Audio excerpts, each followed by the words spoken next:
Here's an interesting story. So Bernie Sanders did an interview with the CNN guy who was basically set to cover his campaign. You probably know his name. He's Ryan Nobles. And this guy, Chris Cillizza. I just want to say Chris Cillizza is probably the worst person in politics because not only if when if he provides an analysis, it's garbage, but most of the time he's not even really providing an analysis. But there just seems to be a lack thereof. But I don't know how he got his job. He definitely has some money or some familial ties, like a lot of people at CNN do. Anderson Cooper is the heir of the Vanderbilts, like super rich. And then you have Chris Cuomo is Andrew's brother, the governor of New York. He's a total moron. But Bernie Sanders called out the media basically in his interview.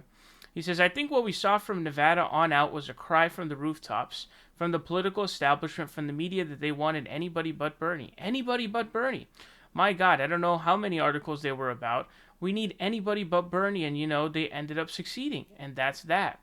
Um, and so it's really interesting. This guy, this Chris Cillizza's conclusion, despite putting basically a bunch of evidence here that it is the case that the media was super negative towards him. It says, but evidence of some sort of broad-scale effort by the media to keep Sanders from winning, there's not much of that to be had. He doesn't actually provide any evidence for his claim, and it makes you really just sort of dismiss what he's saying. But was the media basically at fault for his loss? Yes. They were incredibly unfair to Bernie Sanders the entire way through, and the really key piece that you have to understand is this, all right? Think about it this way, right? There weren't really any pro-Bernie Sanders editorially speaking, these networks are not very pro Bernie Sanders. And CNN, which they had on more Trump supporters back in 2016 than they had on Bernie supporters in 2016 and 2020 combined. Because when you think about CNN's pro Bernie people, who can you think of? I think of Van Jones for a little bit, a very brief period of time. He was actually crapping on Bernie for a long time, so he doesn't even really count. But other than that, they hired Alexandra Rojas like way later on, but that was just so that they could mob her with all the other corporate hosts. And everyone on CNN is over age like 8 trillion. And it's like, there just aren't that many 8 trillion-year-old Bernie supporters. You know what I mean? Because they're all rich and, old and dumb. So it's unfair when every single outlet, and Trump had Fox News in 2016 that just praised him nonstop. We didn't have anything. You know what I mean? Bernie didn't have anything. He literally had nothing. He had literally nothing.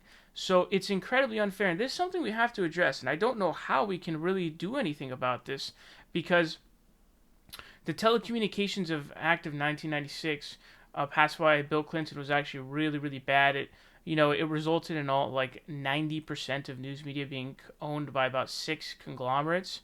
So it's a complete disaster, and there was already like fairness doctrine and all that shit being pulled away before all of that. But that was like a really death knell. So I recommend you look into that if you haven't already. It's a very interesting read. But I don't know what the solution to this is because when we see after Nevada, they're literally comparing his win in Nevada by 26 points to France falling to Germany in WW2. And then they bring on James Carville, who says Putin is so happy. Like, dude, when you win, it's expected that you get this positive coverage. And the positive coverage we saw that you would expect for any candidate, what happened after Joe Biden won South Carolina. It was by about the same margin. I think Joe Biden was like 3 points higher. And they literally went on 72 hours nonstop praising him, showing all of the endorsements of Joe Biden, Beto, and all these others. And it was just nonstop. This is like analyses I'm citing here. And someone who's, has like this media publication basically estimated that he got about $72 million in free advertising from that victory in South Carolina. And that's not something you can compete with. That's just no matter how much money you raise, it's impossible from the people, especially when you're doing a people-funded campaign.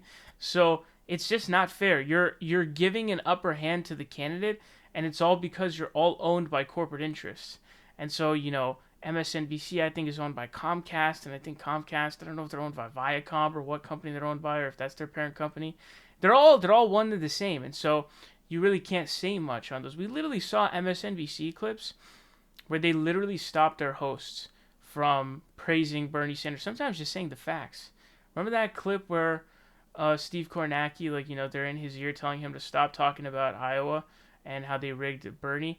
And then also the clip of the guy saying Bernie's going to do really well in Nevada, and then all of a sudden it cuts off. Literally the second he starts praising Bernie, they cut it off. It's just not fair. It isn't fair. And all the talk about state TV and this and that, you control the outcome. The media controls everything because they control the narrative and the information that you receive. So what most people know, and this is most people watch CNN and MSNBC and all these garbage news networks because it's on their television. All right? And so where they get their information from is there. And so if all of the information is anti-Bernie, oh, it's like France falling to Germany in World War II. It's like, dude, that's impossible to combat. And then you just, slather Joe Biden when he wins. You can't overcome that. And it's really unfair. It really is. Now, the question then is, what the hell can we do to fix that? The answer to that, I just don't know. I guess maybe passing legislation would be the best way. I think we need to start talking about legislation that sort of makes media more fair. I know that in other countries, like I think in the UK, they have like fair time laws, like equal time laws on TV. Everyone has like a same amount of time, but you get to do what you want with it. That's, I think, a very legitimate thing that I think we need to do. And it's really unfortunate. But Bernie Sanders is 100% on the money.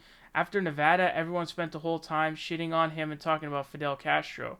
And then when Joe Biden won South Carolina, they just kept praising him. So it's really unfair. And the media has done this to my man Bernie now twice.